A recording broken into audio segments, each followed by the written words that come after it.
ஒரு டம்ளர் அரிசிக்கு 4 டம்ளர் தண்ணி. தண்ணி லைட்டா சூடாக கொஞ்சம் பாசி இருக்க அந்த தண்ணியில் போட்டணும். வெள்ளத்தை தூக்கணும். விவசாய மட்டும் ஓட்ட முடியுமா?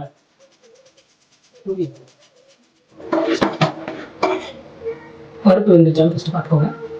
பருப்பு வெந்ததுக்கப்புறம் அரிசியை போட்டுக்கலாம். ஆஃப் பண்ண பால் ஊற்றிக்கலாம்.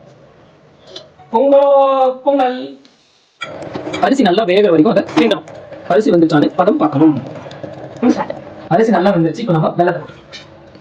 பொங்கல் வந்துட்டு இருக்கு. அதை சைடிஷாக நம்ம தேங்காய் தூவி இறக்கடிக்கிற நுழைங்க. 1 2 3 4 பொங்கல் ஆல்மோஸ்ட் ரெடி ஆயிடுச்சு. இறக்கிறதுக்கு கொஞ்சம் நேரத்துக்கு முன்னாடி ஜிஆர்பி உதயம்பல், அதாவது இந்த பேங்க் நமக்கு ப்ரொமோஷன் கொடுக்கல, பட் இருந்தாலும் ஃபியூச்சர்ல ப்ரொமோஷன் கொடுப்பாங்க.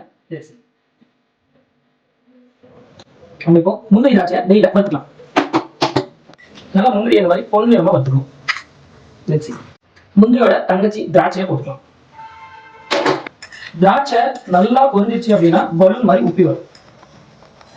ஃபைனல் டச்சா தேங்காய் தூள் போட்டுக்கலாம்.